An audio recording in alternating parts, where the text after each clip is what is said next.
کہ جب کابینہ کی تشکیل دی جا رہی تھی تو اس میں آپ کی مشاورت شامل تھی, آپ سے مشورہ کیا جا رہا تھا, آپ کے کہنے پہ وزراء بھی لگائے گئے, تو پھر گلا کس بات کا؟ اور دیکھیے میں بطور سیاسی ورکر ان کی بڑی عزت کرتا ہوں, وہ ان کا ایک کردار رہا ہے, ان کے خاندان کا ایک کردار رہا ہے پاکستان کی سیاست میں. ویلکم مجھے لگتا ہے کہ ان کے لوگ تیاری کر رہے ہیں مری میں, کہوٹا میں, کوٹلی ستیا میں, جو ان کا حلقہ ہے اور ان کا آبائی حلقہ ہے. بطور مجھے ذمہ داری دی گئی ہے ڈسٹرکٹ پنڈی کے کوآرڈینیٹر کے طور پہ, تو میں ان کے لوگوں سے ملا بھی ہوں, ان کے حلقے میں بھی تیاریاں چل رہی ہیں. تو انشاءاللہ وہ کہیں نہیں جاتے. مصطفیٰ نواز کھوکھر صاحب کی ضرور یہ کوشش ہے کہ ایک تیسری قوت اور ایک جماعت کھڑی کی جا سکے, مگر مجھے نہیں لگتا کہ ان کو عوامی مقبولیت حاصل ہوگی. مصطفیٰ نواز کھوکھر صاحب جن سے میرا بڑا اچھا تعلق ہے, بڑا احترام ہے, اگر وہ ایک عام آدمی کی بات کریں اور ایک نئی جماعت بنائیں تو میرا خیال ہے ان کے پاس نعرہ کوئی نہیں ہے اس وقت. اچھا یہ فرمائیں کہ جب آپ اس حلقے میں تیاری کر رہے ہیں استقبال کی, تو شاید خاقان عباسی صاحب یا ان کے ساتھی جو ہیں وہ کوئی آپ کی ہیلپ کر رہے ہیں, آپ کا ساتھ دے رہے ہیں, استقبالی جو سرگرمیاں ان میں حصہ لے رہے ہیں, یا وہ لا تعلق لے رہے ہیں؟ جی ان کے جو بالکل صف اول کے ساتھی ہیں جن کا نام حافظ عثمان عباسی ہے, ان سے بھی میرا رابطہ ہوا. وہ پچھلے کئی دہائیوں سے ان کا حلقہ دیکھتے ہیں, ان کے مین ساتھی ہیں. انہوں نے مکمل تعاون کی یقین دہانی کرائی. نیچے جو ایم پی اے کی سیٹ ہے, ایک سیٹ پہ راجہ صغیر صاحب ہیں جو بڑھ چڑھ کے حصہ لے رہے ہیں تیاریوں میں. دوسری سیٹ مرحوم راجہ اشفاق سرور صاحب کی ہے, جہاں پہ ان کے صاحبزادے راجہ اسامہ سرور اور ان کے بھائی راجہ عتیق سرور, یہ دونوں بھی بڑھ چڑھ کے حصہ لے رہے ہیں اور تیاریوں میں بالکل پرجوش طریقے سے وہ شامل ہیں. تو میں نہیں سمجھتا کہ کوئی کمی ان کی طرف سے وہاں پہ مری کے حلقے کے اندر ہے. اچھا طاہر صاحب یہ بتائیے گا, آپ نے تینوں اشخاص کا نام لے لیا, کھوکھر صاحب کا بھی لے لیا, مفتاح صاحب کے بھی ذکر آپ نے کر دیا. مفتاح صاحب کہتے ہیں کہ ملک کی معیشت کو بھینٹ چڑھا دیا. اب جب اس طرح کی باتیں ہو رہی ہیں, کیا پارٹی ان باتوں پہ کان دھرتی ہے؟ یہ حقیقی مذمت کی آوازیں ہیں, ان کی بات سنی جانی چاہیے, ان کے تحفظات سنے جانے چاہیے, یا یہ الزام در الزام ہے اور پھر ان کا مقصد کیا ہو سکتا ہے؟ نہیں دیکھیے میں یہ سمجھتا ہوں کہ ڈار صاحب کی پرفارمنس میں کوئی کمی نہیں رہی. ان کے دور میں IMF کا معاہدہ طے پایا, مشکل فیصلے کرنے تھے وہ بالکل کیے, مگر میں نہیں سمجھتا کہ ایسی کوئی بات ہے کہ ڈار صاحب نے کئی دہائیوں پہ محیط ایک پولیٹیکل کریئر ہے, انہوں نے بڑے مشکل ٹائم بھی دیکھے ہیں, اکانومی کو ٹرن اراؤنڈ بھی کیا ہے, 16 ماہ میں جو وہ کر سکتے تھے انہوں نے کیا. تو یہ ایک کرٹیسزم جو ہے میں سمجھتا ہوں کہ یہ بہتر ہوتا کہ اگر مفتاح صاحب پارٹی کے اندر رہ کے پارٹی اجلاسوں میں کر لیتے, بجائے اس کے کہ ایک وہ میڈیا پہ پاپولیرٹی حاصل کرنے کے لیے جو کام کیا گیا وہ نامناسب ہے. ڈار صاحب نے کبھی بھی مفتاح صاحب کے حوالے سے کوئی ایسی سٹیٹمنٹ نہیں دی جس سے ان کی دل آزاری ہوئی ہو. مگر دیکھیے ایک سینیورٹی ہے پارٹی کے اندر. ڈار صاحب 97 میں MNA الیکٹ ہوئے, 90s میں انہوں نے پالیٹکس جو ہے اس میں بڑھ چڑھ کے حصہ لیا. اب مفتاح صاحب کی بہت لیٹ انٹری ہوئی ہے, اگر آتے ہی وہ سینئرز کو کرٹیسائز کریں گے تو پارٹی ڈسپلن بھی کوئی چیز ہے, میں سمجھتا ہوں وہ مناسب نہیں تھا. اگر کوئی تحفظات تھے تو پارٹی قیادت کو آگاہ کیا جاتا. پارٹی قیادت سے بار بار وعدہ کیا گیا کہ میں پبلکلی جو ہے وہ ایسی بات نہیں کروں گا جس سے بدمزگی ہو, مگر اس کے باوجود باتیں کی گئی تو یہ نامناسب تھا.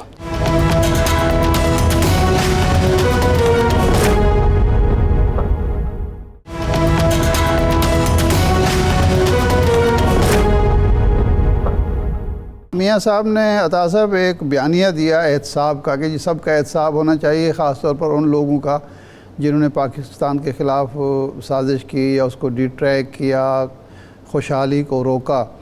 پھر اس کے بعد میاں صاحب خاموش ہو گئے اور اسحاق ڈار صاحب نے کہا کہ نہیں جی انہوں تو اپنے معاملات جو ہیں جو ماضی کے معاملات اللہ پر چھوڑ دیے ہیں. تو یہ بیانیے سے میاں صاحب کو پیچھے کیوں ہٹنا پڑا, اور اب کیا بیانیہ ہوگا انتخابی مہم میں میاں صاحب کا اور آپ کا؟ دیکھیے میں یہ سمجھتا ہوں کہ میاں نواز شریف جدید پاکستان کے معمار ہیں. ان کی گراں قدر خدمات ہیں پاکستان کے لیے, موٹر وے سے لے کے, بجلی کے منصوبوں سے لے کے, ہسپتالوں سے لے کے, انہوں نے ایک اپنا ویژن دیا, ایز اے اسٹیٹمنٹ دیا. تو میں سمجھتا ہوں کہ وہ, اب میرا یہ خیال ہے کہ اب ہمیں ایک عام آدمی کی زندگی کو بہتر کرنے کے لیے, پاکستان کو بین الاقوامی سطح پہ اس کا کھویا ہوا مقام دلانے کے لیے کام کرنا چاہیے. اور جو احتساب کا عمل ہے وہ میں نہیں سمجھتا کہ یہ موزوں وقت ہے. اور اس وقت معیشت کی بحالی اور ایک عام پاکستانی کی زندگی کیسے بہتر ہو سکتی ہے، یہ فوکس ہوگا انشاءاللہ۔ صحیح ہے۔ اچھا یہ بتائیں، یہ جو سرگرمیاں ہیں اس وقت استقبال کے حوالے سے، آپ جن علاقوں کی بات کر رہے تھے وہاں راجہ ظفر الحق صاحب بھی ہیں، مسلم لیگ ان کے چیئرمین بھی رہے، آج کل وہ اور ان کے صاحبزادے کہیں نظر نہیں آ رہے، تو وہ کنارہ کش ہو چکے ہیں یا ان سرگرمی میں ان کا بھی کوئی حصہ ہے؟ میں جب پہلی میٹنگ پر گیا جو راولپنڈی ڈویژن کی میٹنگ تھی، راولپنڈی ڈویژن کے انچارج خواجہ سعد رفیق صاحب ہیں اور راولپنڈی ڈسٹرکٹ کا انچارج میں ہوں، تو پہلا تنظیمی اجلاس آج سے ہفتہ قبل کیا گیا، تو اس میں راجہ محمد علی صاحب جو ظفر الحق صاحب کے صاحبزادے ہیں وہ پہلی صف میں بیٹھے تھے اور وہ بھرپور طریقے سے ان سرگرمیوں میں حصہ لے رہے ہیں اور ہماری خصوصی دعوت پہ وہ تشریف لائے، ان کا شکریہ، تو وہ مکمل طور پہ اس عمل کا پورا حصہ ہے۔ اچھا، آج ایپیکس کمیٹی کی وفاقی سطح پر میٹنگ ہوئی، اس میں کچھ فیصلے کیے گئے اور بہت ہی اچھے فیصلے ہیں، جس میں ایک یہ ہے کہ جو غیر قانونی غیر ملکی ہیں ان کو ملک سے نکالا جائے، سمگلنگ، کرپشن اور یہ باقی جو غیر قانونی کام ہو رہے ہیں، ذخیرہ اندوزی ہے، اس کی روک تھام کی جائے، اس کے لیے ایک ٹاسک فورس بھی بنائی گئی ہے۔ تو یہ کام واقعی کرنے کے ہیں، لیکن یہ آپ کی حکومت میں کیوں نہیں ہو سکے؟ اور خاص طور پر یہ جو ڈالر کو جس طرح سے انہوں نے روکا ہے، جو فلائٹ چل رہی تھی، تو یہ آپ کے دور میں کیوں نہیں ہو سکے؟ حالانکہ نعرہ تو آپ کا بھی یہی رہا ہے اور ایک دور میں تو میاں صاحب اس حوالے سے بہت ہی سرگرم ہوا کرتے تھے۔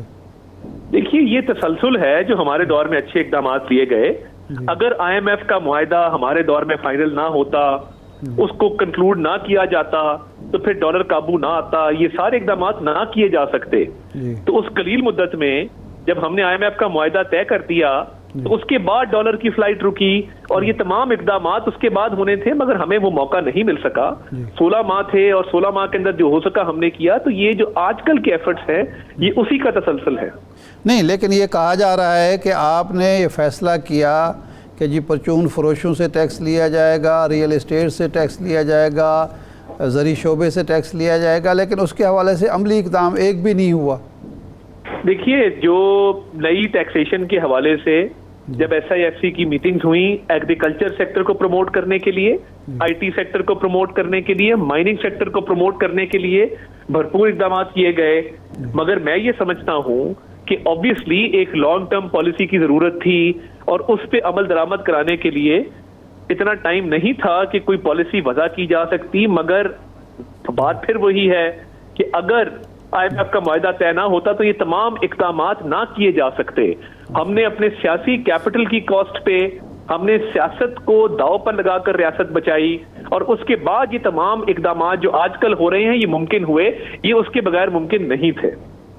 صحیح ہے۔ طاہر صاحب یہ بتائیے گا، مولانا فضل الرحمان کہتے ہیں کہ جنوری میں الیکشن انہیں ممکن دکھائی نہیں دیتے، مسلم لیگ نون کا اس پہ موقف کیا ہے؟ بلکہ شاہد خاقان عباسی نے بھی کہا کہ بالائی علاقوں میں، شمالی علاقوں میں پرابلم ہو جائے گا، تو آپ بھی سمجھتے ہیں کہ جنوری میں الیکشن کا انعقاد مشکل ہے بلکہ ناممکن ہے؟ نہیں، میرا خیال ہے جی جنوری میں بالکل الیکشن کا انعقاد ممکن ہے اور بالکل ہو سکتے ہیں، اور اس پہ کنسنسس بلڈنگ بھی ہو سکتی ہے، اور بڑا موزوں ٹائم ہے عام انتخابات کے لیے۔ اس سے زیادہ تاخیر کا شکار الیکشن کو نہیں کرنا چاہیے، اس سے پھر نقصان ہوگا۔ صحیح ہے۔ اچھا، اگر شاہد خاقان عباسی صاحب کوئی نئی پارٹی بناتے ہیں تو آپ کو کیا اندیشہ ہے کہ آپ کی پارٹی سے کچھ لوگ ٹوٹ کے ان کے ساتھ جائیں گے؟ میرا خیال ہے جی ایک ناکام کوشش ہوگی اور ان کو یہ قطن نہیں کرنا چاہیے۔ وہ ایک لائل انسان کے طور پہ جانے جاتے ہیں، انہوں نے پارٹی کے ساتھ بہت مشکل وقت کاٹا ہے، جیلیں کاٹی ہیں، سیاسی انتقام کا سامنا کیا ہے، تو مجھے نہیں لگتا کہ ان کے ساتھ کچھ لوگ جائیں گے، کیونکہ ہماری پارٹی بدترین دور میں نہیں ٹوٹی، پوری کوشش کی گئی، مگر ہماری جماعت جو ہے وہ انٹیکٹ رہی۔ جو اب ہماری جماعت ہے یہ 2 فلٹریشن پروسیس سے گزر کے آئی ہے، مشرف دور میں اور پھر نیازی دور میں جب 2018 سے پہلے ایک کوشش کی گئی، تو اب جو جماعت ہے یہ بالکل منظم، متحد اور میاں نواز شریف کی لیڈرشپ میں بالکل قائم کھڑی ہے۔ اچھا، یہ لوگ تو یہ کہتے ہیں کہ پنجاب میں آپ کے بہت سارے ایم پی ایم این اے ٹوٹنے کے لیے تیار تھے، کچھ کو پرویز الہی صاحب نے رو کے رکھا کہ آپ ابھی رہیں اور ایک متحدہ مسلم لیگ میں آپ آئیے گا، اور کچھ بزدار صاحب کہ آپ کے ساتھ تعلقات تھے یا حمزہ صاحب کے ساتھ تھے، وہ روکتے رہے کہ ایسا کام نہ کریں۔ دیکھیں بھرپور کوشش کے باوجود صرف 4 MPA ٹوٹے اور وہ پھر واپس آئے، جس میں مولانا غیاث الدین صاحب ہیں، جس میں اشرف انصاری صاحب ہیں. تو دیکھیے یہ تمام وہ لوگ ہیں جو پھر واپس آ گئے بھرپور کوشش کے باوجود. تو ان خبروں میں کوئی صداقت نہیں ہے، میں ان کو محض افواہوں کے علاوہ کچھ نہیں سمجھتا. طارق صاحب یہ بتائیے گا، جو سندھ میں آپ نے تبدیلی کی، بشیر میمن صاحب کل شامل ہوئے، ان کو استقبالیہ کمیٹی کا کنوینئر بنا دیا، محمد زبیر، نہال ہاشمی اور بہت سے لوگ ہیں آپ کے جو دہائیوں سے آپ کے ساتھ ہیں. تو یہ جو فوقیت دی گئی ہے بشیر میمن صاحب کو، اس کا پارٹی کو فائدہ ہوگا یا نقصان؟ دیکھیے ان میں بڑی کیپیسٹی ہے، وہ ایک بڑے متحرک انسان ہیں، وہ ڈیلیور کرنے کی کیپیسٹی رکھتے ہیں. تو میڈیا پہ ہی خبریں چلائی جاتی تھی کہ سندھ میں ہماری تنظیم فعال نہیں ہے. لوگ اچھے ہیں، سارے کمیٹڈ لوگ ہیں، اچھا کام کر رہے ہیں، مگر وہ جو ایک ایکسٹرا ایفرٹ کی ضرورت تھی یا ایک مزید کوشش کی ضرورت تھی، وہ صرف نیا بلڈ انڈکٹ کرنے سے ہی ہو سکتی تھی. اور بشیر میمن کی شکل میں سمجھتا ہوں کہ ہماری خوش قسمتی ہے کہ ہمیں ایک متحرک ساتھی آپ یہ سمجھتے ہیں کہ محمد زبیر، نہال ہاشمی، شاہ صاحب، ان سب سے بشیر میمن کی صلاحیت زیادہ ہے، اس لیے ان کو یہ میں یہ سمجھتا ہوں کہ ان سب نے بڑا اچھا کام کیا اور ڈیلیور بھی کیا، مگر وہاں پہ ہماری مقبولیت میں اضافہ اس طرح سے نہ ہو سکا جس طرح سے ہونا چاہیے تھا. اور یہ سارے فعال بھی تھے، متحرک بھی تھے، مگر ایک جو ایکسٹرا ایفرٹ ہوتی ہے کہ بندہ آؤٹ آف دا وے جائے اور انٹیریئر سندھ میں مزید دھڑوں کو جوڑے، نئی جوائننگز کروائے، وہ کمی رہ گئی تھی اور میرا خیال ہے بشیر میمن صاحب وہ پوری کریں گے. بہت شکریہ. جی ٹھیک، بہت شکریہ طارق صاحب، آپ کے وقت کا آپ ہمارے ساتھ موجود تھے. ایک بریک کے بعد دوبارہ حاضر ہوتے ہیں.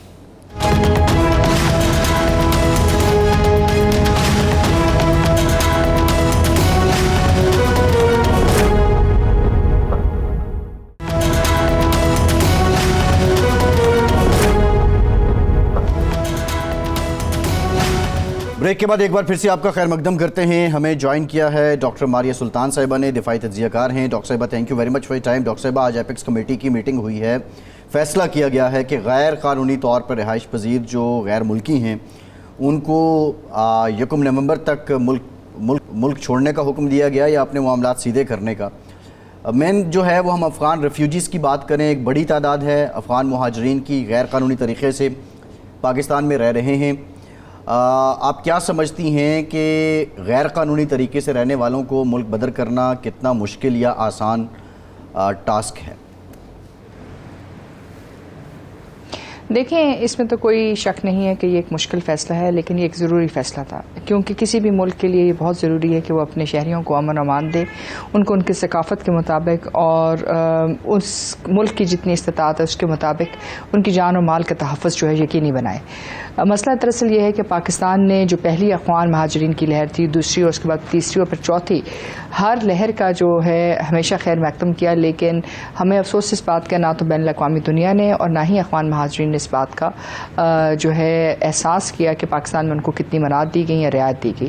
اس کا نقصان جو ہے ہمیں دہشت گردی کے نقطہ نظر سے، اس کا نقصان جو ہے ہمیں ثقافتی عمل کے اوپر اور پھر سب سے بھی بڑھ کر اقتصادی طور کے اوپر بہت بڑا چیلنج رہا ہے. اس وقت جو ہم کر رہے ہیں یہ ایک کسی بھی ملک کا حق ہے اور یہی حق جو ہے پاکستان جو ہے استعمال کرنے کی کوشش کرے. مشکل فیصلہ ضرور ہے اور اتنا آسان بھی نہیں ہوگا، لیکن ایٹ لیسٹ آپ کی ریڈ لائن ڈیفائنڈ ہے. ڈاکٹر صاحب 2 ایشوز ہوں گے. ایک تو کراچی میں خاص طور پر جو پینٹریشن ہے اس کو مد نظر رکھیے، جو پشتون ایریا بلوچستان میں ہے وہ بھی ذہن میں ہوگا. اور دوسرا جو وہ ایلیمنٹ جو افغان طالبان کے یا وہاں کی حکومت کے مخالفین ہیں وہ بھی تو یہاں آئے ہیں خاص طور پر پچھلے کچھ عرصے میں. ان کو نکالنے کے لیے ہمیں کس طرح کی حکمت عملی اختیار کرنی چاہیے کہ یہ چلے بھی جائیں، ہمارے لیے بھی مسئلہ پیدا نہ ہو اور ان کے لیے بھی کوئی مسئلہ پیدا نہ ہو؟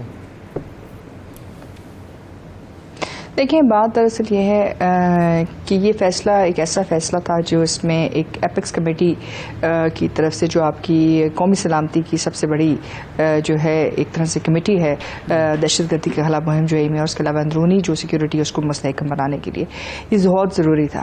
کیونکہ جو لوگ ہیں جیسے کہ آپ ہم سب جانتے ہیں، بہت سارے لوگ جو ہیں افغان نژاد جو ہیں نہ صرف پاکستان کی سیاست میں بلکہ پاکستان کی تجارت اور پاکستان کی مختلف جو شعبہ جات ہیں ان کے اندر نہ صرف موجود ہیں بلکہ ان کے اندر بڑے بڑے بڑے کردار ادا کر رہے ہیں، یہاں تک کہ کچھ حد تک یہ بھی کہا جاتا ہے کہ آپ کی پولیٹیکل سرکلز کے اندر. سو ان ایسی صورتحال میں آپ کے لیے بہت ضروری تھا کہ آپ یہ میسج واحد جو ہے واضح کریں کہ جو لوگ بھی اقتصادی پناہ گزین کے طور پر پاکستان میں آئے ہیں یا پاکستان میں رہنا چاہتے ہیں، سکونت رکھنا چاہتے ہیں، تو ان کو پاکستان کی قوانین کی پابندی کرنی ہوگی. اگر وہ سہولت کار بنیں گے، معاون کار بنیں گے اور پاکستان کی جو قوانین ہیں ان کی پاسداری نہیں کریں گے، تو یقینی طور کے اوپر یہ ممکن نہیں ہے پاکستان کے لیے کہ وہ اپنی جو میزبانی ہے ان کے لیے اس کے اندر اضافہ کرے یا اس کو وہاں تک رہنے دے. اسی طرح دوسرا مسئلہ جو ہے دہشت گردی کا ہے. ظاہر ہے اس وقت بہت سارے گروہ جو ہیں وہ پاکستان کے اندر جو ہے مختلف طریقے سے ان کے معاون کار، ان کے سہولت کار موجود ہیں، اور ہم نے دیکھا ہے کہ گزشتہ کچھ مہینوں میں دہشت گردی کے اندر اضافہ بھی ہوا اور بدقسمتی سے اخوان سرزمین استعمال ہوئی ہے پاکستان میں دہشت گردی کے لیے. تو ایسی صورتحال میں یہ فیصلہ ناگزیر تھا لیکن بہت اہم اور ضروری. اچھا، ایک تو یہ غیر قانونی طور پر جو لوگ ہوئے ان کو ہم نے نکال دیا، لیکن سب سے بڑا بوجھ تو وہ لوگ ہیں جو رجسٹرڈ ہیں اور جن کو ہم نے قبول کیا ہوا ہے، وہ 2.5 یا 6 ملین کے قریب ہیں. ان کے لیے ہمیں کیا طریقہ کار اختیار کرنا چاہیے، کیا لاہ عمل ہونا چاہیے؟ اب ان کو برداشت کرنا چاہیے یا ان کو بھی واپس بھیجنا چاہیے؟ دیکھیں، ان کو بھی جانا ہوگا، کیونکہ ظاہر سی بات ہے جب آپ بین الاقوامی مہاجرین کو اپنے پاس رکھتے ہیں تو اس کے لیے آپ کو کچھ نہ کچھ بین الاقوامی معاونت ہوتی ہے. لائک اگر ترکی کے اندر کوئی مہاجرین جاتے ہیں تو ان کو تقریباً 1500 یورو، اگر جرمنی میں جاتے ہیں تو 1700 یورو دیے جاتے ہیں. پاکستان میں جو مہاجر آتا ہے اس کے لیے پاکستان کو صرف $300 دیے جاتے ہیں، اور اس کے بعد ہمیں یہ کہا جاتا ہے کہ ہم اپنے قوانین میں ترمیم کر لیں اور ان کو جو ہے پاکستانی شہریت دے دیں. آپ جب بھی کوئی بھی اخوان پناہ گزین جو ہے یا اخوان مہاجر پاکستان سے فرسٹ کنٹری بنا کر جب وہ کسی دنیا کے کسی اور ملک میں جاتا ہے اور وہاں کسی بھی قسم سے وہ قانون کی خلاف ورزی کرتا ہے تو واپس وہ پاکستان ڈیپورٹ ہوتا ہے. یعنی کہ جتنی جگہ پہ بھی کرمنل ایکٹیویٹیز اگر کرتے ہیں اس کے بعد وہ واپس آپ کے ملک میں آتے ہیں. تیسری بات یہ ہے کہ جیسے کہ افغان حکومت کہہ رہی ہے کہ اب افغانستان مستحکم ہے، جیسے کہ بین الاقوامی رپورٹس بھی یہ کہہ رہی ہیں کہ افغانستان جو ہے مستحکم ہے، تو اب ایسی صورتحال میں مستقل طور کے اوپر یہ پاکستان شہری تو نہیں ہے.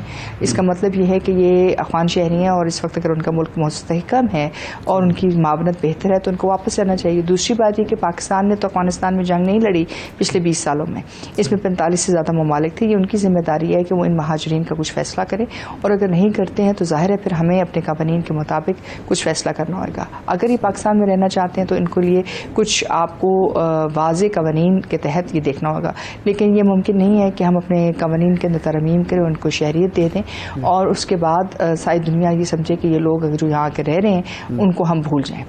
بات یہ ہے کہ اس کے لیے کچھ فیصلہ ہوگا، اس میں کچھ بین الاقوامی ایجنسیز اور نیشنل ایجنسیز دونوں اس پر کام کریں. صحیح. ارے ڈاکٹر صاحبہ، ایک افغان مہاجرین کو عمومی تاثر جو پاکستانی ہیں ان میں جو پایا جاتا ہے، ایک بے وفائی کا بھی ہے کہ بہت سے معاملات ایسے آئے کہ جہاں پہ موقع ملا تو انہوں نے پاکستان کے خلاف ہی بات کی. تو یہ سینٹیمنٹ کیا جو حکومتیں ہوتی ہیں ان کی ریفلیکشن ہے یا عمومی طور پہ یہ کیا ہے کہ پاکستان کا اتنا کچھ کرنے کے باوجود، دہائیوں سے میزبانی کرنے کے باوجود موقع دیکھ کے بے وفائی کر جاتے ہیں؟ دیکھیں، اس کے اندر جو سب سے بڑی کمزوری رہی ہے وہ ہماری اپنی قوانین کے نہ ہونے کی وجہ سے رہی ہے. جیسے کہ جو لوگ یہاں رہ رہے تھے غیر قانونی طور کے اوپر، آپ کو ان کا اندازہ نہیں کہ ان کی کتنی کوانٹٹی تھی، کتنے لوگ تھے، کیا تھے اور کیسے. جب آپ کے کوئی سٹیکس نہیں ہیں اور آپ ایک جگہ پہ موجود ہیں تو ظاہر ہے پھر آپ اپنی جو ہے کمیونٹی ڈھونڈتے ہیں کہ جہاں آپ اپنے اس نقطہ نظر سے جو ہے آپ کو پذیرائی حاصل ہو. اور افسوس کی بات یہ ہے کہ پچھلے 20 سالوں سے افغانستان کے اندر جو نیریٹو رہا ہے وہ یہی رہا ہے کہ افغانستان کے تمام تر مسائل کی جو ذمہ داری ہے وہ پاکستان ہے. بین الاقوامی دنیا نے بھی یہ بات کہی، افغانیوں نے بھی یہ بات کی. وہ جو تاثر ہے وہ ان کے اندر ایک طرح سے نقش بند ہو گیا، یعنی اس کی جو ہے امپیکٹ جو ہے بہت واضح ہے. اب جب آپ کوئی اسٹیکس لے کے آتے ہیں، جب وہ اسٹیکس آتے ہیں تو خود بخود جو ہے تاثر ہے وہ بھی تبدیل ہوتا ہے اور بے وفائی کا عنصر بھی کم ہوتا ہے. جب کوئی کیرٹ اینڈ اسٹک کی اپرچونٹی ہی نہیں ہے، کچھ آپ کے پاس ان کو یہ پتہ ہے ہے کہ وہ جس طرح آئیں، جس طرح جو کچھ کریں، ثقافت ہے، دہشت گردی ہے، ڈرگز ہیں، جو مرضی کریں، اس کے لیے کوئی ان کے خلاف کوئی ایکشن نہیں لیا جائے گا، تو ظاہر سی بات ہے پاکستان کے خلاف بات ان کو افغانستان کے اندر ایکسیس ملتی ہے، بین الاقوامی دنیا میں ایکسیس ملتی ہے، اور پھر اسی نیریٹو کی بنیاد کے اوپر وہ اپنی مظلومیت کی کہانی ہر طرف سناتے ہیں. بات یہ ہے کہ پاکستانیوں نے اپنا پیٹ کاٹ کے اخوانیوں کو جگہ دی ہے، لیکن یہ ہمارا حق ہے بطور ایک ریاست کہ ہم اپنے شہریوں کو محفوظ کریں، اور اس سے بھی بڑھ کے جو لوگ بھی پاکستان میں موجود ہیں، چاہے وہ پاکستانی شہری ہیں یا بین الاقوامی یا غیر ملکی، ان کا اندراج ہونا بہت ضروری ہے کہ وہ کون ہیں، کہاں سے آئے ہیں اور وہ کہاں جانا چاہتے ہیں، اور پھر اس سے بڑھ کر پاکستان کی اقتصادی قوت کے لیے وہ کتنی حد تک کوئی سفر طے کرنے کے لیے تیار ہے. اور اگر نہیں ہے تو پھر ظاہر ہے ہمارے پاس بھی یہ حق ہے کہ جو ممالک ان کو لے کے جانا چاہتے ہیں وہ لے کے جا سکتے ہیں، اور اگر یہ افغانستان واپس جانا چاہتے ہیں تو وہاں واپس جائیں. اس وقت آپ کو ایک اندازہ دینے کے مطابق روزانہ اسپن بولدک اور چمن سے تقریباً 1 لاکھ سے زائد افغان مہاجرین پاکستان میں داخل ہوتے ہیں، جس میں سے 99.9% ایسے ہیں جن کے پاس کوئی قانونی دستاویز نہیں. جو پاکستان کے اندر ویزا لے کے آتے ہیں ان کی تعداد زیادہ سے زیادہ 200 ہے روزانہ کی. تو ہم یہ بات سمجھتے ہیں کہ ایسی صورتحال میں یہ ممکن نہیں کسی بھی دنیا کی سیکیورٹی ایجنسی کے لیے کہ بغیر قوانین کے ان تمام لوگوں کو واپس بھیجا جائے، لیکن یہ ضرور ہے کہ آپ ایک بنیاد رکھتے ہیں اور اس بنیاد کے تحت اپنی پالیسی کے تحت عمل درآمد کرتے ہیں اور سٹیکس کو ری انفورس کرتے ہیں. اچھا، آج کی میٹنگ میں ایک نیشنل ایکشن پلان کا بھی دوبارہ ذکر ہوا، جو آپ کو معلوم ہے کہ یہاں تشکیل پایا، آپریشن ضرب عضب ہوا نیکشن. اس کے بعد کئی جو اس کے پوائنٹس تھے ان پر عمل درآمد نہیں ہوا، جس کی وجہ سے دہشت گردی پر ہم نے قابو تو پا لیا، لیکن جو جڑ سے اکھاڑ پھینکنا تھا اور مستقل امن لانا تھا اس میں کامیابی نہیں ہو سکی. تو کون کون سے پہلو ہیں جن پر عمل نہ ہونے کی وجہ سے ہمیں دوبارہ اس ناسور کا سامنا ہے؟ دیکھیں، سب سے پہلی بات تو یہ ہے کہ ہمیں یہ سمجھنے کی ضرورت ہے کہ جغرافی اور دہشت گردی ایک چیز نہیں ہے. جب تک آپ وہ نہیں بناتے ہیں ایک فورس جو ایک ڈیڈیکیٹڈ فورس ہو جو اس کو ایک قومی سلامتی کے ایشو کے طور کے اوپر دیکھے، تو یہ ممکن نہیں ہے کہ آپ اس تناسر کو ختم کریں. دوسری بات یہ ہے کہ 18ویں ترمیم کے بعد ہوم لینڈ سیکیورٹی یعنی ان ساری چیزوں کو انسٹیٹیوشنل میکنزم لے کے آنا بہت ضروری ہے. تیسری بات یہ ہے کہ ظاہر ہے یہ ایک ایسے قانون ہے، ایک ایسی صورتحال ہے جس میں آپ کو مستقل قانون سازی کی ضرورت ہے، جس میں آپ کی وٹنس پروٹیکشن پروگرامز، جس میں آپ کی پولیس فورس کے پروٹیکشن پروگرامز، یہ تمام چیزیں جو ضرورت ہیں. اور پھر اس سے بھی بڑھ کے آپ کا جو جوڈیشل سسٹم ہے اس کو بھی آپ کو رینوویٹ کرنے کی ضرورت ہے، تاکہ جو لوگ آپ کے ملک میں دہشت گردی کرتے ہیں آپ ان کے خلاف کارروائی بھی کر سکیں اور وہ کارروائی جو ہے اپنے حتمی انجام تک بھی پہنچ سکے. ڈاکٹر صاحب یہ بتائیے گا، ابھی ماسکو میں بریف کمنٹ کر دیجیے گا، جو کانفرنس ہوئی ہے اس میں افغانستان پہ طالبان حکومت پہ زور دیا گیا کہ افغانستان میں موجود جو دہشت گرد گروپ ہیں ان کے خلاف کارروائی کریں. کیا افغان حکومت اس میں سنجیدہ ہوگی، وہ کارروائی کرے گی اور ان کے لیے کارروائی کرنا آسان ہے؟ یہ ایک نیا محاذ ودن افغانستان کھل جائے گا؟ دیکھیں، یہ فیصلہ تو افغان حکومت کو کرنا ہوگا، کیونکہ جو افغان حکومت کی واپس طاقت میں آنے کی بنیاد میں ایک بنیادی جو شرط رکھی گئی تھی وہ یہی تھی کہ افغان سرزمین آئندہ علاقائی دہشت گردی کے لیے یا بین الاقوامی دہشت گردی کے لیے استعمال نہیں ہوگی. لیکن افسوس کی بات یہ ہے کہ ابھی افغانستان کے مختلف حصوں کے اندر نہ صرف علاقائی دہشت گرد تنظیمیں موجود ہیں، لیکن جو باقی دنیا کی انٹیلیجنس ایجنسیز کے ساتھ معاون غیر عسکری یعنی کہ نان ملٹری گروپس جو موجود ہیں، ان کی وجہ سے بھی جو ہے مختلف قسم کی دہشت گردی کے واقعات آپ کو علاقائی سطح پر دیکھنے میں نظر آ رہے ہیں. اور روس کے لیے یہ بہت بڑا چیلنج ہے، جیسے کہ پاکستان کے لیے، چین کے لیے اور وہ تمام علاقے جو اس وقت افغانستان کی سرحد کے ساتھ ایک طرح سے اپنی سرحد رکھتے ہیں، ان سب کے لیے ایک بہت بڑا چیلنج ہے کہ افغانستان کی سرزمین جو ہے بین الاقوامی دہشت گردی کے لیے استعمال نہ ہو. ٹھیک، بہت شکریہ ڈاکٹر ماریہ سلطان صاحبہ. آپ کے وقت کا ایک بریک، دوبارہ حاضر ہوتے ہیں، ہمارے ساتھ رہیے.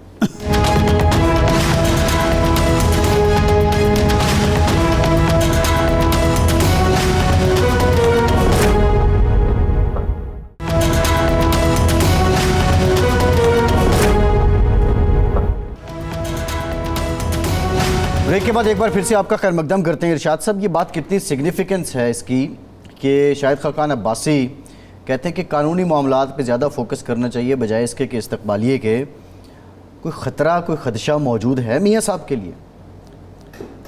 دو باتیں ہیں. ایک تو یوں لگتا ہے، ہو سکتا ہے کہ میاں صاحب کو وہ سمجھانے گئے ہوں کہ نہ آئیں کہ وطن تشریف لانا آپ کے لیے کچھ زیادہ موزوں ہے. یہ ایک اندیشہ ہے، امکان ہے.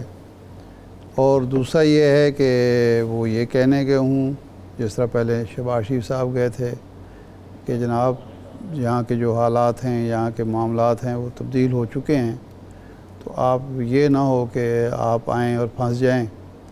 تو آپ ذرا اپنے جو انداز فکر ہے اس پر بھی ذرا نظر ثانی کریں، غور و فکر کریں.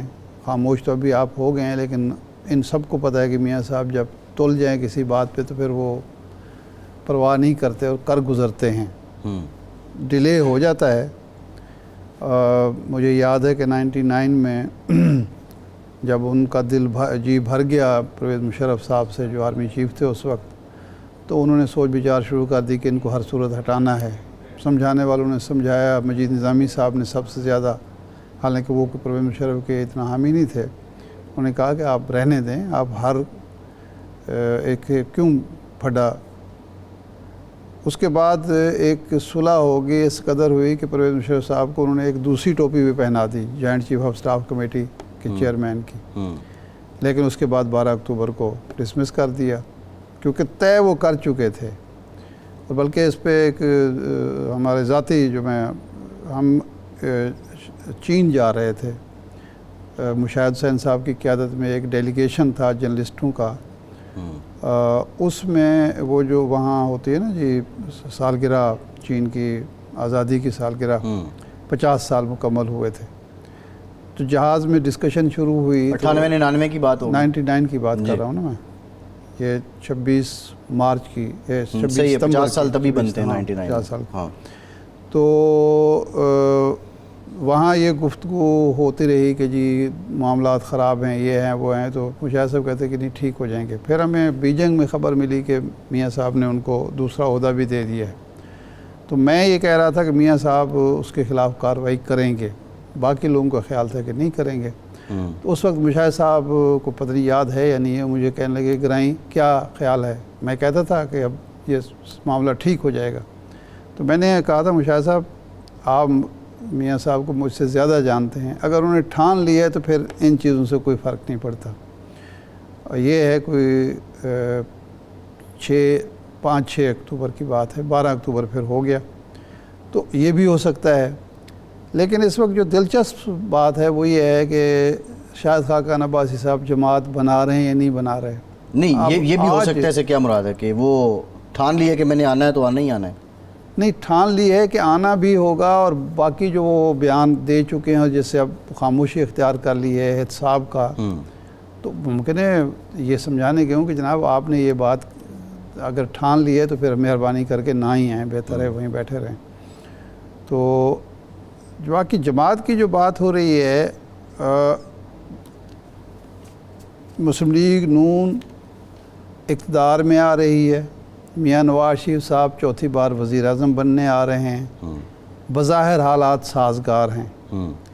اس کے بعد مفتاح اسماعیل صاحب، شاہد خاقان عباسی صاحب کیوں پارٹی چھوڑنا چاہتے ہیں، کیوں نئی پارٹی بنانا چاہتے ہیں، یہ مجھے تو سمجھ نہیں آ رہی. صحیح بات ہے، ان کا حق ہے، وہ اگر الگ جماعت بنانا چاہتے ہیں، ہر شہری کی طرح ان کا حق ہے. اگر پرویز خٹک صاحب کو یہ حق حاصل ہے کہ وہ تحریک انصاف، کیا نام ہے، پی ٹی آئی پارلیمنٹیرین بنائیں، اور جناب جہانگیر ترین صاحب کو یہ حق حاصل ہے کہ وہ اپنی استحکام پاکستان پارٹی بنائیں، تو شاید خاقان عباسی تو ہر شہری کو حاصل حق تو آپ کو بھی ہے، مجھے بھی ہے. میں بات اس لیے کر رہا ہوں کہ جب وہ دونوں صاحبان نے پارٹی بنائی تو بہت سارے لوگ بڑے خوش تھے. اب جب یہ خبریں آئی ہیں تو بہت سارے لوگ جو ہیں وہ بڑے تلملا رہے ہیں. جی مطلب ڈسکشن بھی شروع ہو گئی ہے، آرٹیکلز بھی لکھنے شروع ہو گئے ہیں، بیانات بھی آنے شروع ہو گئے ہیں. یہ بھی کہا جا رہا ہے بڑا یہ تو غلط ہوگا، ایسے کیسے ہوگا، 2 جماعتی سسٹم. بھئی جب وہ بنا رہے تھے تو اس وقت تو کسی کو تکلیف نہیں ہوئی، تو اب ان کو بھی حق حاصل ہے. اس کا تو ایک بیک گراؤنڈ ہے ارشاد صاحب، 9 مئی تک تو وہ لوگ ساتھ تھے نا، وہ تو اس کے بعد جا کے انہوں نے کیا. ایشو یہ نہیں ہے، ایشو اس نئی جماعت بنانے کا. ایشو یہ ہو رہا ہے کہ نئی جماعت بنانے کا اگر ان کو حق ہے تو ان کو بھی حق حاصل ہے. اوبویسلی وہ تو رائٹ ہے. جو لوگ اختلاف کرتے ہیں اپنی قیادت سے، خواہ وہ پیپلز پارٹی ہو، پی ٹی آئی ہو، مسلم لیگ نون ہو، وہ کہاں جائیں؟ اگر وہ سمجھتے ہیں کہ مسلم لیگ کا ایک ورکر یا ایک لیڈر سمجھتا ہے کہ میں مسلم لیگ کے قائد یا مسلم لیگ کی جماعت کے طرز عمل سے مطمئن نہیں ہوں، پالیسی سے مطمئن نہیں ہوں، لیکن باقی دو جماعتوں کو بھی اس قابل نہیں سمجھتا، تو ان کے لیے پلیٹ فارم تو ہونا چاہیے. شاہد خاقان عباسی صاحب کی جو ایک سال میں ایکٹیویٹی رہی ہے، وہ جو ایمرجنگ پاکستان، وہ یہی کہتے رہے ہیں کہ کوئی ایک سیاسی جماعت بھی اس وقت ایسی نہیں ہے جو پاکستان کے موجودہ مسائل کی ذمہ دار نہ ہو. شاہد خاقان عباسی صاحب بھی یہ کہتے رہے ہیں، مفتاح صاحب بھی یہ کہتے رہے ہیں، اور مصطفیٰ نواز کھوکھر صاحب بھی کیا یہ شاہد کہتے رہے خاقان ہیں. عباسی اتنے کرشمہ ساز ہیں جی کہ وہ سیاسی جماعت بنائیں اور جو الیکشن کے بعد جو بھی حکومت بنے اس میں وہ کی پلیئر ہو جائیں؟ اب یہ تو کچھ نہیں کہا جا سکتا. دیکھیں کرشمہ وہ تو یہ کہتے ہیں کہ کرشمہ سازی ان کا ایک نیریٹو یہ بھی ہے نا کہ اب تو ان لوگوں کو سامنے آنے کی ضرورت ہے، اکٹھا ہونے کی ضرورت ہے کہ وہ نعرے بازی پر یقین نہ رکھتے ہوں، وہ کرشمہ سازی کی بجائے ملک کے جو حقیقی مسائل ہیں وہ ان کو ایڈریس کریں، ان کا کوئی حل بتائیں. اور ساتھ ہی وہ یہ کہتے ہیں کہ یہ جو محاذ آرائی کی پالیسی رہی ہے ہماری سیاستدانوں کی، اس نے مسائل پیدا کیے. بالکل ٹھیک ہے. شاہ صاحب ٹائم ختم ہو گیا، بہت شکریہ آپ کا. آج کے پروگرام کی اجازت دیجیے.